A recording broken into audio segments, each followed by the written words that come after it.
자, 우리 지난 10월 고1 전국연합 문제 확인해 보도록 하겠습니다. 시험 앞두고 범위에 들어가는 부분을 이렇게 영상으로 찍는 이유는 여러분들이 시험 준비하는 데 있어가지고 좀 수업 시간에 하기가 힘들 수도 있다는 생각이 들어서 이렇게 촬영을 하게 됐습니다. 자, 시험 범위와 밀접한 관련을 가지는 문항들 위주로 하도록 하겠습니다. 자, 이번 영상은 문법 문제입니다. 문법 문제에서 11번, 12번 세트 문항 지나가고요. 13번 문항, 14번, 15번까지 같이 한번 보도록 하겠습니다. 13번 문항에서 나오는 거는 지금 문법 요소라고 되어져 있는데 밑에 있는 그 선지 내용, 그러니까 여기 주체 높임, 객체 높임 되어 있는 거 보았을 때 높이법과 연관된 문제라는 걸 알 수가 있습니다. 그래서 그 여기 보기 문항을 잘 분석하는 것도 중요하겠지만 주체 높임에서 격조사, 특수어휘, 선어말어미 이 얘기가 나왔을 때 무엇을 의미하는지 얘기를 잘 할 수 있어야 되겠고, 객체 높임에서 격조사, 특수어휘 했을 때 무엇을 요구하는지 미리 공부를 해놔야지 좀 수월하게 잘 맞출 수 있는 문항이지 않을까, 그런 생각이 듭니다.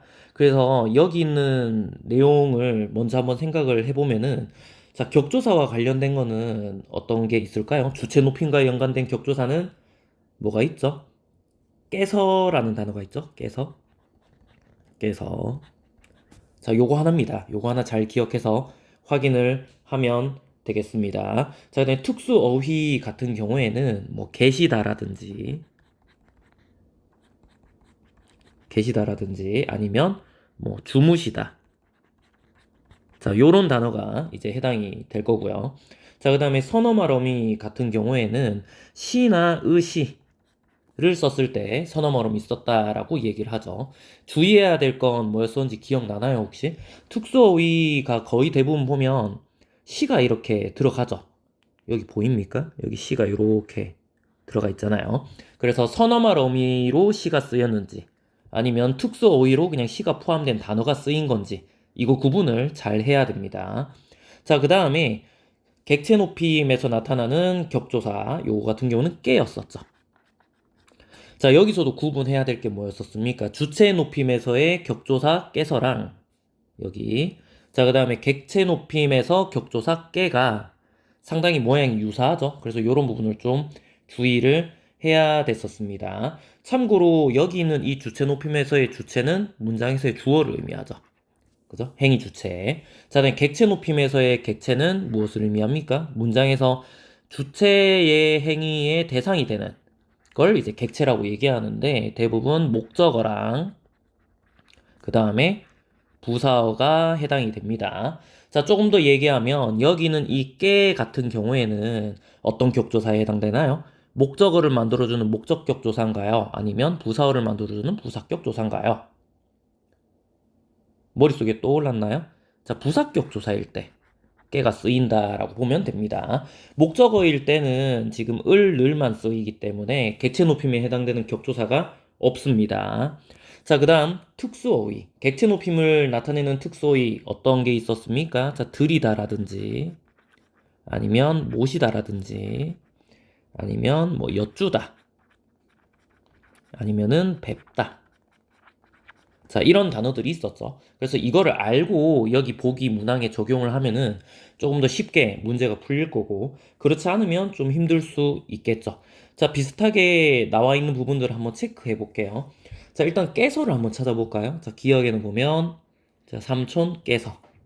자, 니은의 어머니 깨서. 뭐 이런 거 보이고요. 자, 그 다음에 깨서가 또 어디 있나요? 자, 미음의 할아버지 깨서. 뭐 이런 것들 보이네요. 자, 주체가 되겠죠, 주체. 자, 그 다음에 주체 높임법 더 찾아보겠습니다. 자, 기억에 보면은, 자, 계시다. 보이네요. 자, 특수어이니까 이렇게 한번 체크해 볼게요. 계시다. 자, 니은 같은 경우에는 뭐가 보이죠? 자, 주셨다 할 때, 여기는 이 주셨다를 풀어 쓰면 어떻게 얘기할 수 있습니까? 자, 주다에다가, 자, 시에다가, 자, 엇에다가, 그 다음에 다. 자, 이렇게 더해진 형태라고 볼 수 있겠죠. 자, 거기에서 여기는 이 시. 요게 이제 주체 높임과 연관이 됩니다. 자, 그 다음에 디귿. 디귿 같은 경우에는 지금 안 보이죠? 안 보이고요. 자, 그 다음에 리을도 안 보이죠? 그 디귿과 리을의 주체 높임과 연관된 게 왜 안 보이냐라고 했을 때, 자, 디귿에서는 자, 주체가 언니고, 자, 리을에서는 주체가 납니다. 근데 이제 말하는 사람이 화자, 나니까 높임의 대상이 아니라고 판단을 한 거죠. 만약에 언니가 본인보다 나이가 굉장히 많다면은 주체 높임 쓰겠지만 보통은 잘 안 쓰니까요. 자, 그 다음에 미음. 자, 미음 부분에서는 주체가 둘 있다고 봐야 되는 거죠. 이부 자리를 살피는 주체는 동생이 되는 거고, 그 다음에 편히 주무시는 이 주체는 이제 할아버지라고 보면 됩니다. 그래서 할아버지 뒤에 깨서가 붙어 있는 거고, 자, 할아버지가 하는 행동, 주무시다. 자, 요 부분, 자, 특수어이가 쓰였다. 이렇게 볼 수 있겠죠. 자, 그 다음에 객체 높임과 연관된 거 한번 체크해 보겠습니다. 자, 객체 높임과 연관된 거 기억 부분에 보면은, 자, 내가 드린. 요거 보이나요? 내가 드린. 자, 들이다. 요 부분이 지금 쓰인 거죠. 그러면은 이런 객체 높임 쓰였을 때는 주체 객체를 한번 구분을 해 봐야 됩니다. 그래서 보면 자, 내가 드린 신문이라고 돼 있으니까 자, 이 드린의 주체는 내가 되는 거죠. 내가 되는 거고. 자, 그 객체는 삼촌이 되는 건데 지금 여기서는 삼촌이 객체로는 생략돼 있는 상태라고 보면 될 것 같습니다. 자, 그다음에 니은 부분에는 안 보이죠? 그러니까 주체가 어머니고 그다음에 객체가 동생이긴 한데 동생이 이제 주체인 어머니보다 낫기 때문에 객체 높임이 안 쓰인 상태입니다. 자, 그다음에 디귿. 자, 언니가 주체고요. 자, 언니가 할머니를 모시러 가는 거죠. 자, 여기서 모시러. 자, 요 부분. 자, 객체 높임 쓰인 부분입니다. 자, 그다음에 리을. 자, 리을 부분에는 자, 나는 친구에게 선생님께 여쭤본 내용을 공유하였다라고 되어져 있죠. 그 나는 선생님께 여쭤봤다. 이렇게 내용을 정리할 수 있을 것 같습니다. 그래서 여기서는 여쭤본. 요 부분이 객체 높임 쓰인 부분이라 할 수 있겠네요. 자, 그 다음에 여기는 깨. 요것도 체크할 수 있어야 되겠죠. 그죠? 그러니까 공유를 했을 때 그 대상은 친구가 되는 거고, 여쭸을 때 그 대상은 이제 선생님이 되는 거죠. 객체가 둘 있다고 볼 수 있겠네요. 자, 그 다음에 미음 같은 경우에는 객체가 지금 딱히 없다고 볼 수 있을 것 같습니다. 그죠? 자, 그래서 밑에 있는 내용을 한번 살펴보게 되면 자, 기역 문장 같은 경우에는 자, 격조사 깨서 쓰였네요. 그죠? 괜찮고. 자, 특수어휘가 어떻습니까? 특수어휘. 자, 있다, 계시다 했으니까 특수어휘 지금 쓰였죠? 쓰였으니까 이 부분 좀 거슬리고요. 그죠? 자, 그 다음에 선어로움이 안 쓰였죠. 그죠? 그래서 이 부분 거슬립니다. 이 두 개가 좀 맞물려 들어가는 그런 모습 보여주네요. 자, 그래서 1번은 틀렸다고 볼 수 있을 거고요. 자, 그 다음에 니은 문장. 니은 문장은 바로 앞에서 확인이 되죠. 자, 격조사가 쓰였기 때문에. 자, 이거 바로 지나가겠습니다. 자, 3번. 디귿 문장 한번 봅시다. 자, 깨서 안 쓰였으니까 괜찮습니다. 자, 그 다음. 자, 특수어휘도 안 쓰였죠. 자, 선어말어미도 안 쓰였습니다. 다시 한번 얘기하지만 이 문장의 주체인 언니는 주체 높임의 대상이 아닌 거죠. 그래서 지금 다 X 돼 있는 거 확인할 수 있을 것이고. 자, 그 다음에 객체 높임과 연관된 격조사 깨가 쓰였냐 한번 확인해 보면 안 쓰였어요. 그 할머니를 목적으로 쓰여져 있어서 부사격조사 깨에 못 들어간 상태입니다. 그래서 이 부분 틀려서 자, 3번 오답. 자, 그 다음에 4번. 자, 리을. 자, 리을 문장 같은 경우에도 나가 문장의 주체이기 때문에 주체 높임을 쓸 수 없는 그런 상황입니다. 그래서 다 X 이렇게 들어가면 괜찮을 거고. 자, 객체 높임 나타내는 격조사 X라고 되어져 있는데, 자, 선생님께 돼 있는 거 아까 확인했었죠. 선생님께 돼 있는 거 확인되니까, 자, 요 부분이 O. 그래서 틀렸습니다. 그럼 나머지 하나 남는 거 5번이 정답이 되는데, 한번 확인해 보세요. 자, 격조사 깨서. 할아버지께서 할 때 확인되죠. 자, 특수어휘 주무시도록. 그죠? 주무시도록 확인되는 부분이고. 자, 그 다음에 선어머러미 시는 안 쓰였죠. 그 여기는 이 주무시다 할 때 이 시를 선어머러미 시랑 헷갈리면 이제 답이 안 나옵니다. 이런 문제들은. 자, 그 다음에 객체 높임. 자, 격조사 깨 이게 쓰여야 되는데 자, 지금 보면은 안 보이죠. 특수어휘도 안 보이고요. 자, 그래서 5번이 지금 정답이 되겠습니다. 자, 많이 틀린 문제입니다. 오답 1위 문제고 오답률이 무려 자, 76.1%. EBS에서 공개했을 때 굉장히 많이 틀린 문제라고 되어져 있고 보통 많이 틀렸다고 한 게 이제 1번 선지랑요. 자, 그 다음에 3번 선지. 자, 요거 두 개 많이 틀렸다고 되어 있는데 여러분들은 어떤지 한번 확인을 해 보기 바랍니다. 자, 그 다음에 14번 문제. 자, 14번 문제 같은 경우에는 시제와 관련된 거죠. 이것도 역시나 문법 요소 관련된 부분을 교과서에서 배울 때 하는 부분인데, 시제를 얘기할 때 여기 나와 있는 것처럼 과거, 현재, 미래 이렇게 나뉘는데, 교과서에서 얘기하듯이 발화시랑 사건시의 선후 관계로 기준을 하기 때문에 여러분들이 생각하는 일반적인 그 과거, 현재, 미래를 알고 있음에도 불구하고 요 구분을 잘 몰라서 틀리는 경우가 생길 수 있다 그랬었습니다. 그래서 이거를 기억을 해야 되는데, 자, 어땠었나요? 자, 발화시가 있고요. 자, 요렇게 시간의 흐름이 있다 치면, 자, 발화시는 항상 현재라 그랬었죠. 그죠? 지금입니다. 발화시는. 말하는 순간, 지금. 이렇게 얘기할 수 있을 것이고, 자, 그 다음에 사건시가 이제 여기 들어갈 수도 있는 거고요. 그 다음에 여기 들어갈 수도 있는 거고요. 여기 들어갈 수도 있는 거죠. 그래서 이게 어떻게 표현되냐에 따라 좀 달라지는 건데 지금 여기 밑에 선지를 보면은 한번 체크해 볼게요. 자, 요 말 보이나요? 발화시를 기준으로 사건시가 나중이다. 자, 발화시를 기준으로 사건시가 나중이다. 자, 발화시와 사건시가 일치한다. 발화시를 기준으로 사건시가 앞선다. 자, 발화시와 사건시가 일치한다. 뭐 이런 말들이 보이죠. 그래서 이 부분을 봤을 때 우리가 기억해야 될 건 뭐냐면, 자, 일단 요 말 기억납니까? 발화시를 기준으로 한다. 이 발화시를 기준으로 한다라는 거는 절대 시제를 얘기하는 거죠. 절대 시제. 절대 시제를 얘기하는 거였었고, 비교되는 게 뭐 있었는지 기억납니까, 혹시? 뭐죠? 자, 이런 말을 배운 적이 있어요. 자, 다른 사건시가 기준인 경우. 다른 사건시를 기준으로 삼는 그런 경우가 있었죠. 자, 이런 경우는 우리가 뭐라 그러냐면 상대시제라고 배운 적이 있습니다. 그래서 왜 그 시제를 나타내는 어미와 이제 그 다음에 절대 시제를 파악했을 때 좀 약간 혼란이 오는 경우가 있다 그랬었죠. 그런 경우에는 다른 사건시를 기준으로 해서 상대 시제를 파악하는 경우가 있다 그랬었습니다. 그 관형사형 어미가 쓰이는 문장에서 그게 좀 많이 나오게 되는데 어찌됐든 지금 이 문제 푸는데 한정에서는 계속 발화시를 기준으로 그죠? 요런 식으로 나오기 때문에 여기 밑에도 나오네요. 자, 절대시제로 판단하면 된다. 요 생각만 일단 하면 될 것 같고요. 자, 그 다음에 지금 나중이다, 앞선다, 일치한다, 뭐 이런 말들이 나오는데, 자, 이건 무슨 뜻이었었습니까? 자, 사건시가 발화시보다 나중에 일어난다는 거는, 자, 발화시가 일어나고 나서 나중에 한 요 정도 타이밍이 되겠죠? 그죠? 자, 그러면은 이거는 미래를 뜻하는 거고요. 미래. 자, 사건시가 나중인 경우. 이렇게 될 거고. 자, 그 다음에 사건시가 앞서는 경우는 말을 하기 전에 일어났다는 거죠. 그래서 요 부분이 될 겁니다. 그죠? 자, 이거는 사건시가 앞선 상태라 볼 수 있죠. 그래서 이거는 과거. 자, 그럼 마지막 하나 남은 요 부분은 뭐겠습니까? 자, 발화시랑 사건시가 일치하는 거죠, 이거는.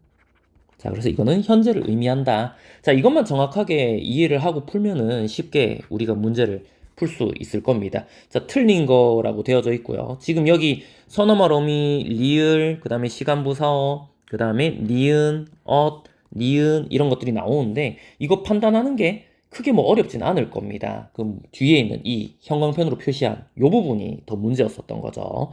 그래서 적어보면 자, 1번은 미래고요. 자, 2번도 나중이니까 자, 미래가 될 거고. 자, 일치하는 거는 현재. 자, 그 다음에 앞선 거니까 과거. 그 다음에 일치하는 거니까 현재. 이렇게 되는 건데, 자, 문장의 내용 용례랑 비교를 해보면은, 자, 여기 있는 5번 선지의 니은은 과거를 뜻하죠. 그죠? 우리가 함께 간 바다니까 이미 갔다 온 거예요. 그죠? 자, 그래서 여기는 5번이 지금 맞지 않으니까 과거, 현재 안 맞죠? 그래서 5번이 지금 정답이 되겠습니다. 자, 그 다음에 15번. 자, 15번은 중세국어 문제입니다. 그 중세국어 문제고 틀린 거 고르라고 되어 있는데, 여기 항상 패턴이 비슷해요. 그 처음에 보여주는 거는 이제 원문이죠, 원문. 자, 원문을 보여주고요. 자, 그 다음에 밑에 현대어 풀이를 보여주고, 그 다음에 선지에서는 이제 이걸 분석하는 내용들이 나오게 됩니다. 그래서 중세국어의 특징을 현대국어랑 비교해서 파악하는 그런 활동들이 나오게 되는데, 자, 선지에 나오는 단어들을 이렇게 굵은 글씨로 보통 이렇게 표시를 해줍니다. 그죠? 그래서 여러분들도 눈에 한번 익혀야 되는 거고요. 자, 이렇게 나오고.